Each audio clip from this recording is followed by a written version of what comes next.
মাংস রান্না করেছো, মাসিতে এসে আবার মাংস নিয়ে চলে যাবে।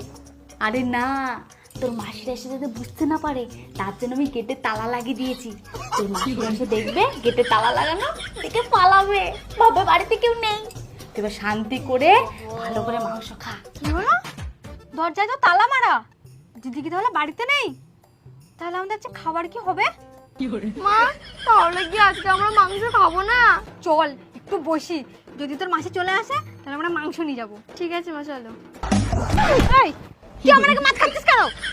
তুমি আমার নাম করে মাছ এনেছো আর আমি একটু খেলাই দোষ। আগে ভাগ করবো তারপর খাবি। তুমি সবকিছু ভাগ করলে, মাছের কাঁটাটাকে ভাগ করলে না? তুই মাছের কাঁটাটাও ছাড়বি না?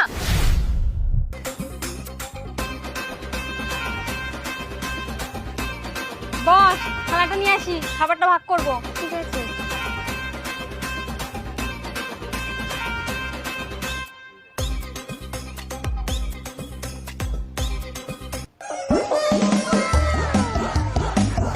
এই, তুই আমাকে মাছ খাচ্ছিস কেন?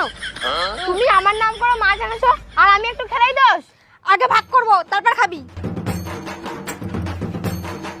দে, বাদিক তোর, ডান দিক আমার।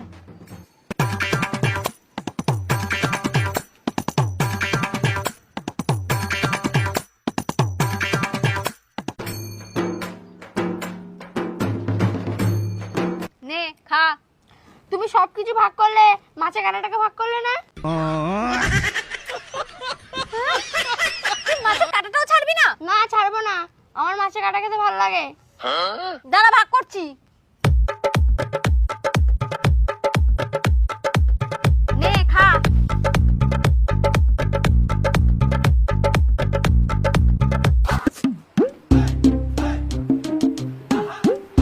বলছি কাকা, আমাকে 600 মাংস দাও তো।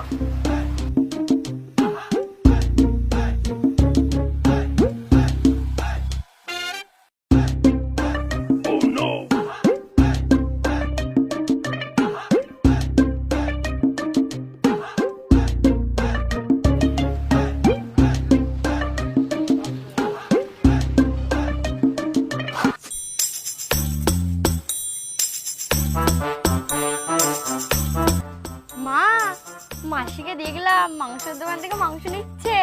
মাংস কিনছে? তাহলে তো আজকে মাংস রান্না হবে। চল চল, তাড়াতাড়ি চল, আমরা মাংস আনতে যাবো। মা, আগে পুজোটা দিয়ে নাও, তারপর যাবো। আরে পুজো পরে দেবো, তাড়াতাড়ি চল, নাহলে তোর মাসি সব মাংসকে শেষ করে দেবে। চ তাড়াতাড়ি, চ, থালা বাটিটা নিয়ে আসি।